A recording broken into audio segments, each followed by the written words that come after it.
Café Anyway. Hey.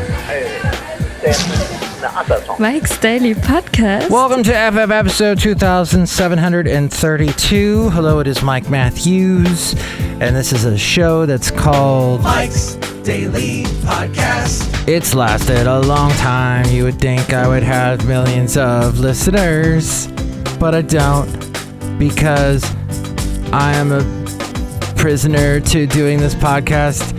I have to do this forever because of something I did long ago I can't tell you about, and I will never tell you about it. Okay, I stole a cookie. I stole a cookie from Mike's Daily Podcast. Billy Litcha. Billy Litcha. He had a cookie and I stole it from him. Sorry, Billy. Mike's He was so nice. Daily I shouldn't have stolen his Podcast. cookie. Yeah! But it's good to be on the show today because I missed one. I apparently occasionally I get waylaid. I get delayed. I get preempted. I get I get distracted. Something takes I get interrupted is what happens. So I want to get back to you and do this wonderful podcast. Now, we're going to find out some interesting things. This is a therapeutic vacation from the news cycle, but you're still going to learn stuff. It's going to be great. We're at Café Anyway, the last place on earth somewhere in Podcastro Valimont. Now, I mentioned this guy, Billy, when I was a kid. Well, he and I played sports. And I would never get to be the quarterback. He always got to be quarterback. I had to be like center. I had to hike the ball and then try and stop all those guys from crossing the line of scrimmage. And that's all I remember about football. And it was flag football. But youth sports is a multi-billion-dollar business, did you know? While professional leagues, such as the NFL and National Basketball Association, generate billions in revenue, youth sports aren't exactly a small fry, even though we were... And here's today's podcast picture. Small fries. Ooh, I did not get to have any fries at this place. But you will see this wonderful place in the podcast picture, mikesdailypodcast.com. It's called Almanac Brewing Company. I am giving it a plug. And I'm not going to give it a slug because my friend Kevin, Addendum with Kevin, works there. And I did buy a $25 burger there. A burger that had arugula on it, that wonderful arugula lettuce. And what was the big thing? Oh, it had bacon. And it had blueberries. I know, the late great Basil the Boxer's like, that doesn't work. Why would you have blueberries and burger? Is it a blueberry burger? What's going on? But then, to counterbalance that, there was some blue cheese Basil. The late great Basil the Boxer, who enjoyed Kevin and enjoyed food.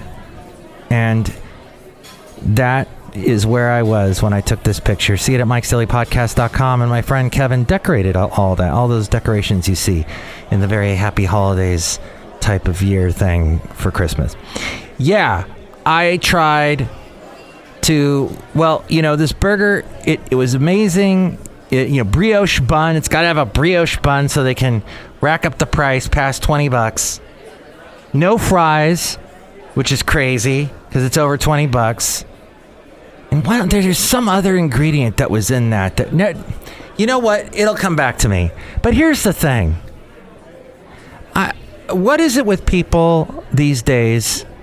We get so comfortable with texting each other to the point that now we can lecture someone with a text. I call it texture. Yes, when you texture someone.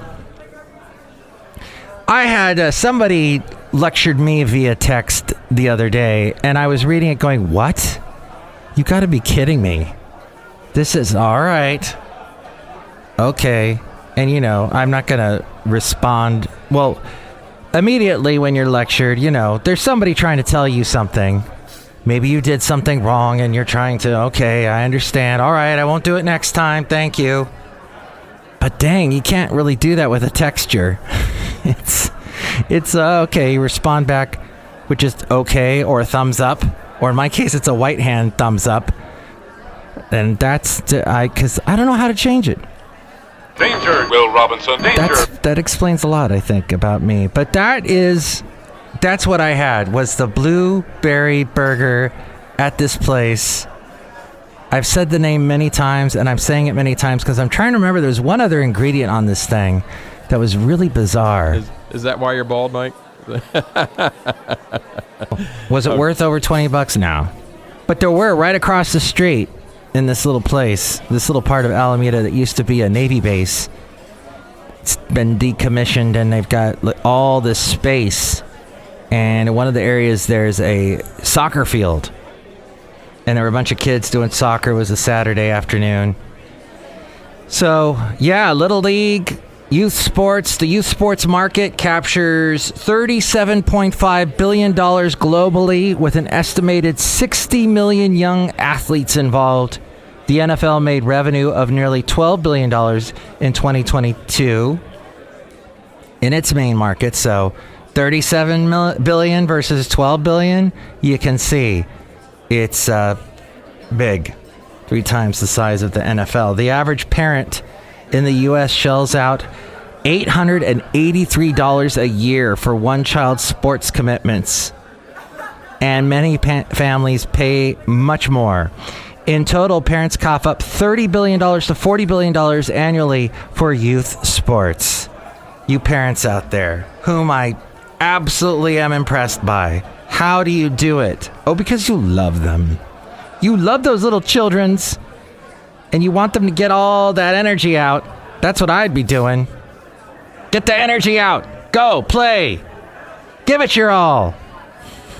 Team Snap, a sports management app platform, is buying Mojo.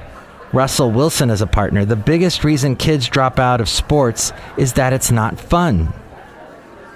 Mojo Sports launched its platform in 2021, fully decked out with 21st century coaching material and virtual player cards and photo library for the players to make it more fun. As we go outside of Café Anyway, where we bring you Mike's Daily Podcast somewhere in Podcastro Valley, Anyway, the last place on earth. That would, in fact, help with camaraderie.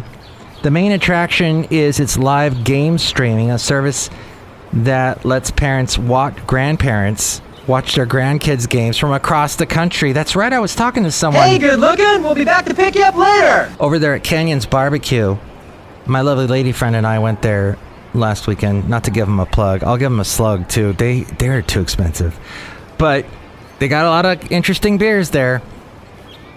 But my lovely lady friend and I were there. I remember somebody working there was watching her son, because she was commuting all the way from Redding down to Podcastro Valley to work. She'd work in Podcastro Valley during the week and then go back home to the kids and the husband. So she was watching the kid playing a basketball game. This was a year ago. Yeah. Oh my gosh. I remember how stressed I was a year ago. Oh, you need to go back and listen to the podcast from last year, because that was some crazy stuff. Mike was going through a lot. But yeah, the commute from Redding to Podcastro Valley is over 4 hours. Hey, I know I am never going to have 1 million followers on Instagram, even though my pictures are pretty cool, my podcast pictures, which you can also see at mikesdailypodcast.com. And I know I'll never have 1 million followers on Facebook or YouTube, and certainly not TikTok, because I don't even have an account on TikTok. I refuse to. Unless they do a desktop version, and I will do it. But I'm not going to have it on my phone. Even though the latest app I found on my phone, and this is giving too much of my personal information to Google yet again, but yet I already have a Google-leaning phone because it runs on the Droid system. But they've got this thing now. They're moving Google Podcasts, which you can find Mike's Daily Podcast on Google Podcasts. But they're going to move it all to YouTube Music.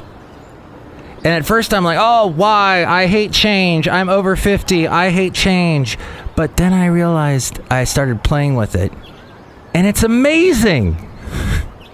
I'm giving them a plug, and I may give them a slug at some point. But the slug really goes to Google Podcasts, because that, all I want. In fact, I'm wearing a Stitcher shirt today. I'm going retro, even though Stitcher is gone. But they were very cool when I reached out to them. They invited me over. I got to check out their facilities when they used to be there. I think it was off Market Street in San Francisco. And they took me on a tour, gave me a bunch of bumper stickers and a t-shirt. And then they invited me to this party later where they had pizza. And I got to meet some famous podcasters. And they invited me also to a podcast, what was it? Like a contest. It was a award show, which I think they did only 1 year. And nobody... The only people that showed up were podcasters. And they're all like, why didn't I win? Why did that guy win? So they ended that, and Stitcher ended everything. They're done. They got dissolved, absorbed by Pandora and Sirius XM. But what I remember as I'm wearing this Stitcher shirt is that I don't have that thing that attracts people. I don't have that ultra conservative or liberal viewpoint that attracts a type of, because that's what you got to do. You have to have extreme views, or you have to be one thing, like, oh, I'm the cottage fairy.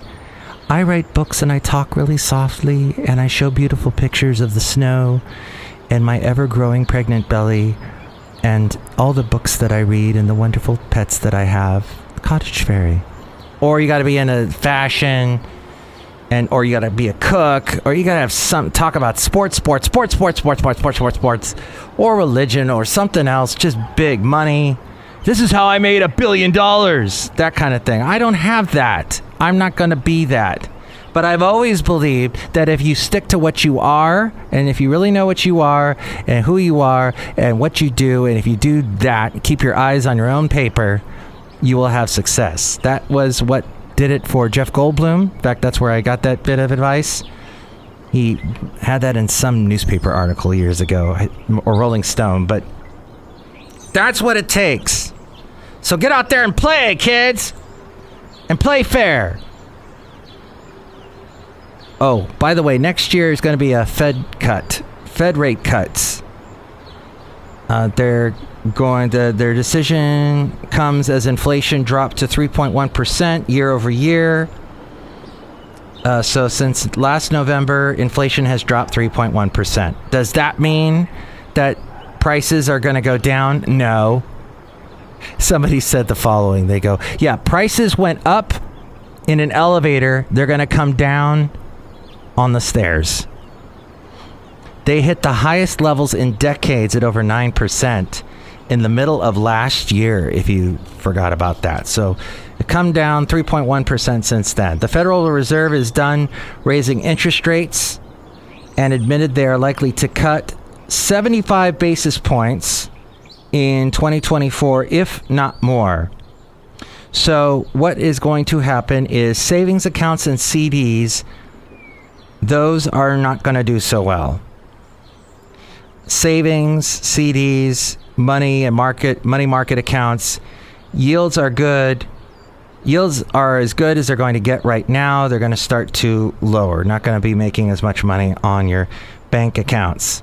Mortgage rates have dropped from 8% to 7% and should be able to go down to 6% over the next year. It's a trap! So that's a good thing if you're in the market to buy a house or get some kind of loan. Stock and bond investors, the lower rates are beneficial for stocks, making them look like a more attractive investment in comparison to bonds and fixed income investments like CDs. So investing will get bigger or will return better. And people that are borrowing money and getting loans, student loans, credit cards, personal loans, auto loans, lonely, I'm so lonesome, I could die, or whatever else you might need to borrow for all that loan. Why the hell did I yelp that? That's good. It's going to be better for that. The U.S. federal government is also going to do better because the national debt is near $34 trillion. A pause in rising rates will at least temporarily relieve some of the pressure on the borrowing costs that the federal government is going through. Whether you realize it or not, that's what they're going through. Moderna Merck vaccine with Keytruda is cutting the risk of skin cancer melanoma in half, they say. So that is a thing that I've known people, especially here in California, who've had that, and it's no fun, and it's very stressful. So that is a good thing in that world, but I don't want to say the word vaccine too much because, well, check out the last podcast and you'll hear what happened when that last occurred on this podcast. That particular occurrence. 17% is the percentage of people that are on TikTok almost constantly, but that is between the ages of 13 and 17. 17% of them are on it constantly. That's so bad. But I guess when I was a kid, I was constantly watching Saturday morning television. I don't know what good that was for me, except for the Schoolhouse Rock stuff that taught me things. That was good. The colorful candy that would have made Wonka proud, they're called Nerds, is set to run its first ever Super Bowl commercial in February. Nerds retail sales have skyrocketed from 50 million to 500 million. This is since 2019. Wow. So now they got the money to do a Super Bowl ad. Yes, that's on its way. And then there's the new Doritos liquor. Not a gin, rum, or whiskey, more of a malt. The limited edition bottle of Empirical and Doritos Nacho Cheese Spirit is set to sell for $65 because people will pay that, because they're the people with that kind of money are like people like me that are dumb and really enjoyed eating Doritos nacho cheese when they were kids. Nearly twice the average sum of super premium vodkas. And chefs apparently love it. That's interesting. That all came from Rob Black, and I produce his podcast, The Rob Black Show. He's on live weekday mornings on AM 1220 KDOW. He's also doing television on Kron in the Bay Area in the 9 o'clock hour, Monday through Thursday. Okay, and one other bit of thing, because, hey, we got to be somewhat controversial on this podcast, don't we? I heard that Nikki Haley is doing pretty good. The Haley moment of the week. What was that all about?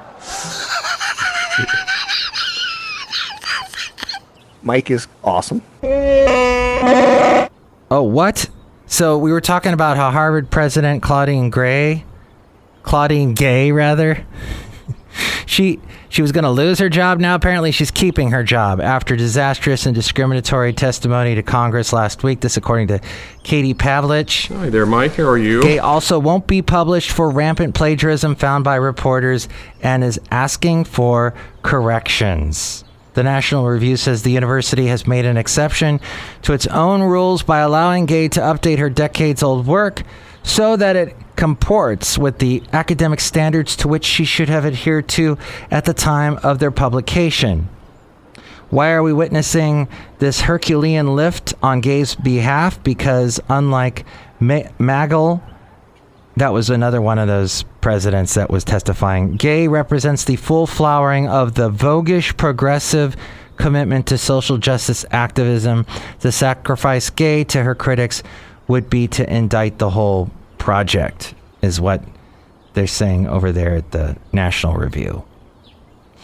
And Ukrainian President Volodymyr Zelensky found a sympathetic but unmoved audience on Capitol Hill with the Republicans. This, according to the Wall Street Journal, this was a week ago. He made a personal appeal for more money and weapons to bolster his forces in their war against Vladimir Putin's Russia. Many lawmakers of both parties support tens of billions of dollars in new aid to Kiev, but House and Senate Republicans are demanding a crackdown on crossings at the southern border as a condition for their votes. A step that Democrats have rejected.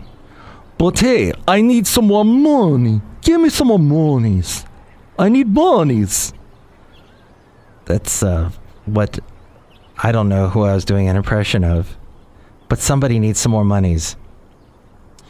Okay, and then over here in this part of the globe, San Francisco Supervisor Dean Preston claimed the city's homelessness problems were, quote, absolutely the result of capitalism, and it was counterproductive to arrest people openly doing drugs. This is Dean Preston. His District 5 includes the Tenderloin District. Oh, the Tenderloin District. I'm sorry, Dave. I'm afraid I can't do that. That makes everyone's loins tender because it makes everything tender there.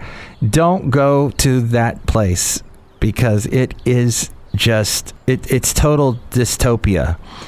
An area known for its open-air drug market, nearly half of the city's homeless population, they're not home full, they're homeless, lived in this district last year. What is the matter with you? Nearly half. The Democratic Socialist supervisor argued his district was particularly affected by homelessness because of the country's economic structure. Of course he's going to say that because, well, he's a socialist. So I think what you're seeing in the Tenderloin is absolutely the result of capitalism and what happens in capitalism to the people at the bottom rungs.